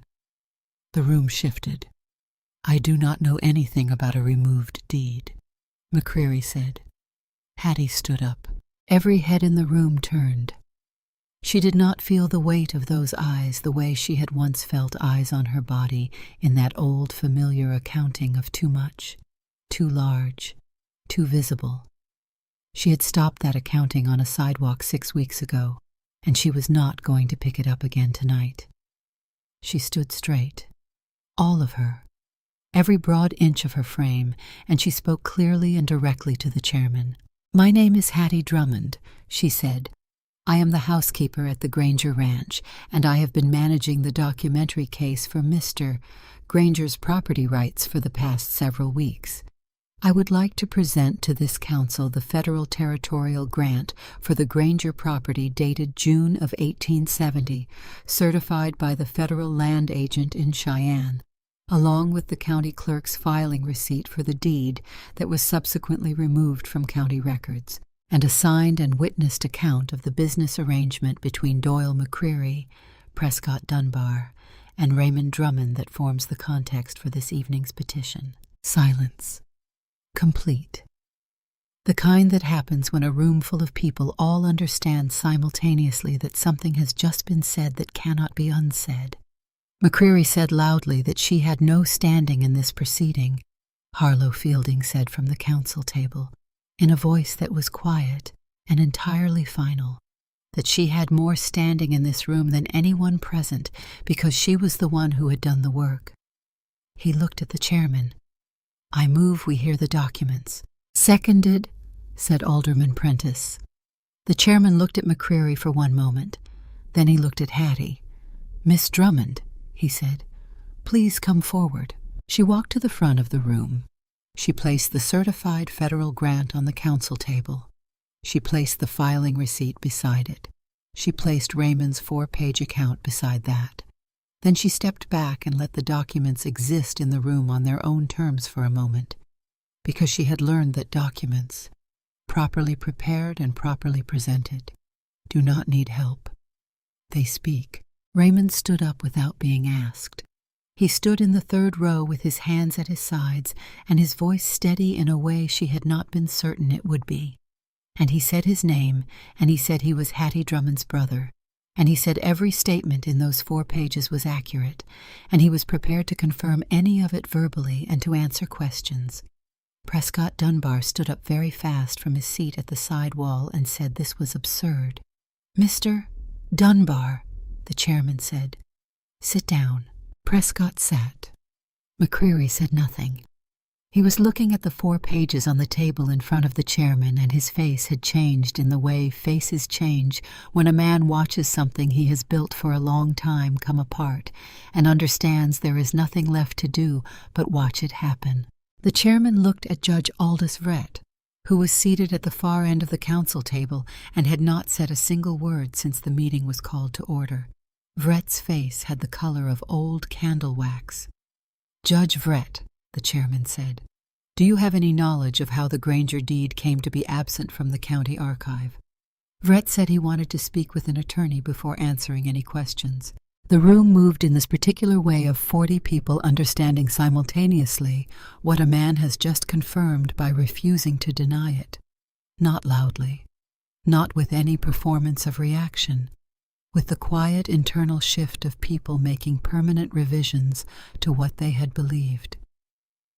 Ida Pruitt leaned toward her husband in the 3rd row and said something that made him nod once, hard and final.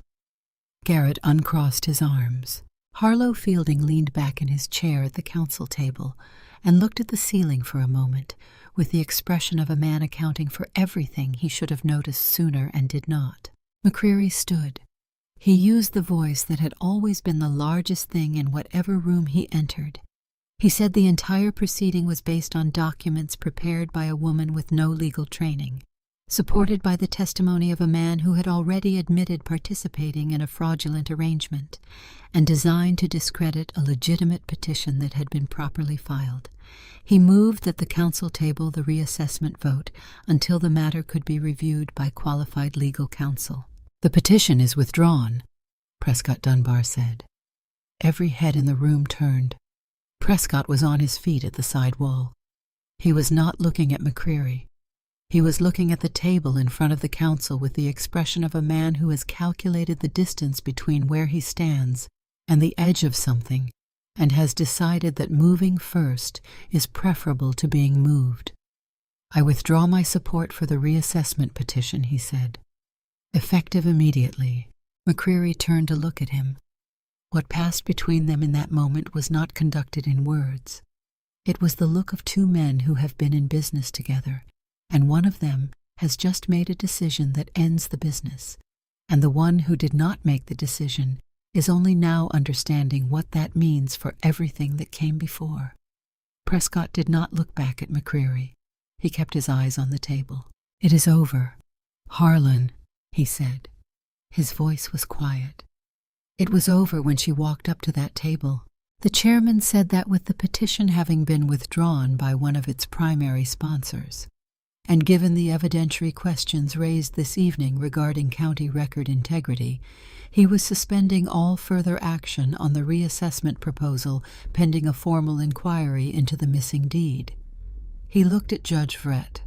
He said he was requesting Vret's voluntary recusal from the council pending that inquiry. If Vret declined, he would call a removal vote tonight. "I recuse myself," Vret said. And with those 3 words, spoken into a room of 40 people who were very still and very attentive, 2 years of carefully constructed theft came to its end. Not with the crash of something large falling, with 3 words and the sound of a room breathing. Hattie stood at the front of that room, and she picked up the documents from the council table, and she closed her hands flat on the lid of the metal box for 1 moment before latching it. Her hands were entirely steady. She had done everything she came to do, and she was still standing, and the ranch was safe, and the room was full of people who now knew her name for reasons she had chosen rather than reasons that had been assigned to her.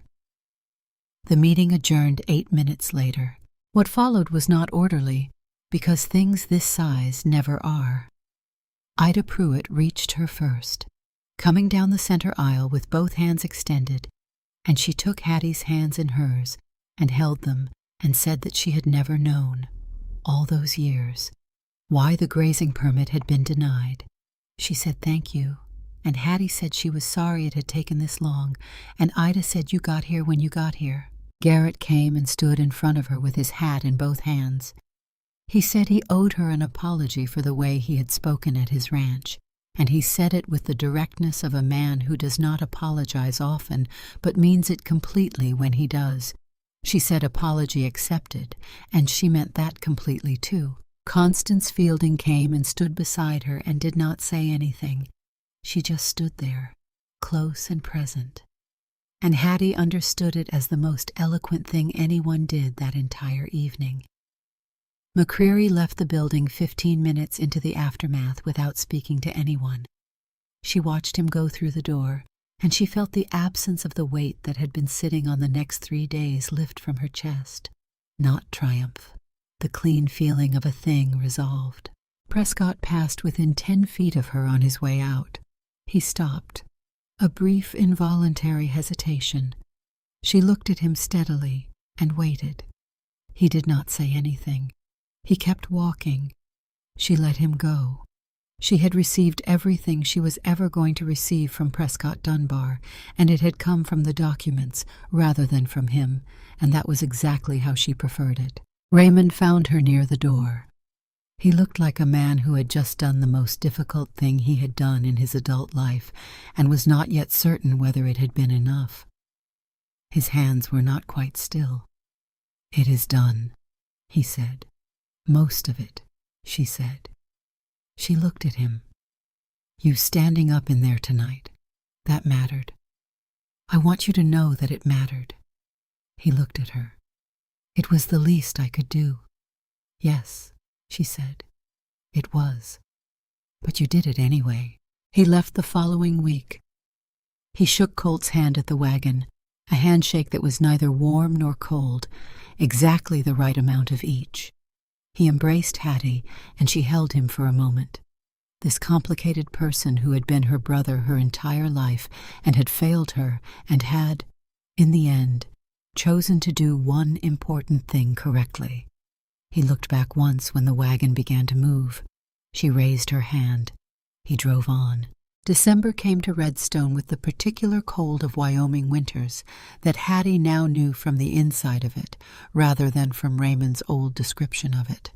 The deep and honest cold that requires real preparation and rewards real preparation and does not apologize for being what it is. She had bought a winter coat, a good one. She had paid for it herself. The letter from the territorial governor's office arrived by post in the second week of December. It was addressed to the county chairman, and it requested a full accounting of the county clerk's activities for the past 3 years, with particular attention to deed filings and any alterations to existing records. Judge Vrett had already left town by then, quietly, between one day and the next, which was confirmation enough for everyone who needed it. Hattie read a copy of that letter at the kitchen table while Colt watched her face. Then she set it down and looked out the window for a long moment. Everything she had set in motion with that governor's letter 5 weeks before the council vote had come back larger than she had intended, and she had intended it to be large. The letter named McCreary. It named Prescott Dunbar. It referenced in the careful, dry language of official correspondence a fraudulent property arrangement facilitated through misrepresentation. It requested that all named parties make themselves available for questioning. Good, she thought. That is exactly right.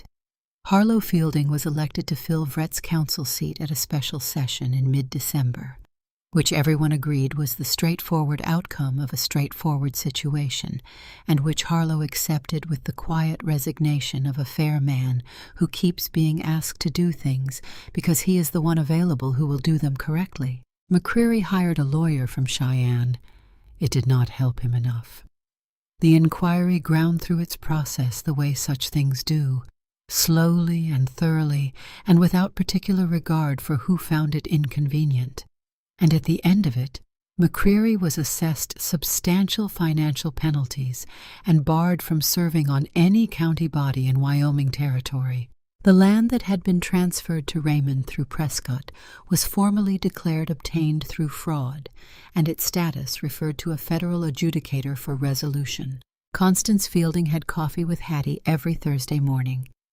They alternated between the ranch and the Fielding homestead, and they talked the way women talk when they have stopped performing for each other and started being honest, which is one of the rarest and most valuable things available to a person in this life, and which Hattie had not had access to in a very long time.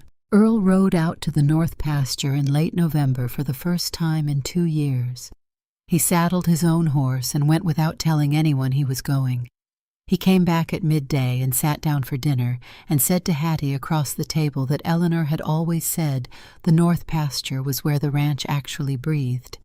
She was right, Hattie said. She usually was, Earl said. He looked at his plate. Then he looked at Hattie with the deliberate directness of a man who has decided to say something and is saying it. So are you. Different kind of right. But the same kind of different if you take my meaning. Hattie took his meaning. That evening at supper, Colt's hand found hers under the table. Not reaching, not dramatic, just his hand moving to where hers was and resting there with the warmth and certainty of something that had already decided itself. She let it stay. On a Thursday evening, in the 3rd week of December, after Earl had gone to bed and the kitchen was warm and the fire in the stove had settled to its steady late-hour rhythm, Colt set something on the table between them. It was a ring, plain gold, no ornamentation, the kind of ring a man gives when the ring itself is meant to be the statement and nothing about it is meant to perform anything. She knew before he told her that it had been Eleanor's. She knew it the way she had come to know certain things about this house and the people in it, not because anyone had explained it, but because she had been paying attention. Hattie Drummond, he said. He said her name the way a man says the name of something he has been carrying carefully for a long time and is finally putting down in the right place. Will you marry me? She looked at the ring. She thought about the varnished wooden sidewalk of a town she had arrived in with 37 cents and a carpet bag, and a letter she had read 11 times. She thought about the church bell and the crowd that turned and did not move toward her. She thought about the sage she had used without knowing what it meant, and Earl's face when he tasted it. She thought about the filing receipt with the blue stamped number, and the federal grant that had arrived on a Tuesday, and the 7 summary pages she had placed on 7 council chairs in a room that had stayed full while she spoke. She thought about the woman who had sat on that sidewalk in October and understood that someone was going to have to do something, and there was no one there but her. That woman had been right, and she had done the thing, and she was still here. Yes, she said. She said it the way she said things she meant fully. Not because I have nowhere else to go, because this is where I want to be. There is a difference between those two things, and I need you to know I understand the difference. I know, he said. That is why I waited. She picked up the ring and put it on her finger. It fit. She looked at it for a moment, plain and gold and real, the most unperformative thing she had ever been given. She looked around the kitchen. This kitchen that had been thin and quiet when she first walked into it, and was now warm and inhabited, and unmistakably a place where people lived rather than merely persisted. She looked at the man across the table from her, his hands around his cup, his face open in the lamplight in a way he had stopped trying to guard. They sat there together for a while longer in the good silence of two people who have stopped needing to fill the space between them, the fire ticking in the stove and the Wyoming December pressing cold at the windows. My name is safe here, she finally said. For the first time in my life, my name is safe. From the hallway, Earl's voice came in the particular dry tone of a man who has been listening from the dark and has decided one comment is warranted. About time, he said. Colt's hand closed around hers, around the large, capable hand that had cooked 1,000 meals and written letters that changed the shape of things and held a metal box in the dark against her chest and placed 7 pages on 7 chairs in a room full of people who had stayed to listen. Outside, the Wyoming December was doing what Wyoming December does, cold and absolute and honest about its nature, pressing at the windows with the weight of a winter that does not forgive the unprepared. Inside, the fire burned steadily in the stove.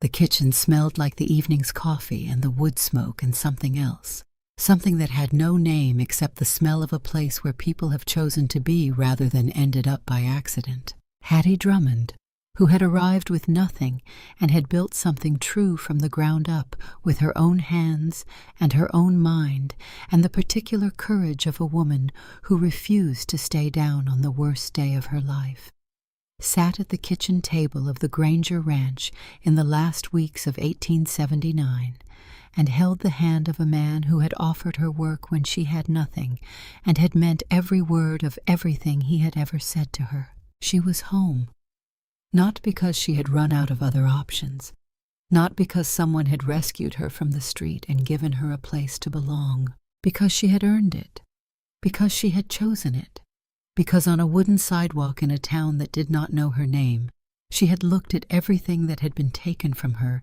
and everything that had been done to her without her knowledge or consent, and she had decided, with the clarity of a woman who has finally stopped being afraid of the space she occupies, that someone was going to have to do something, and she had been the one to do it.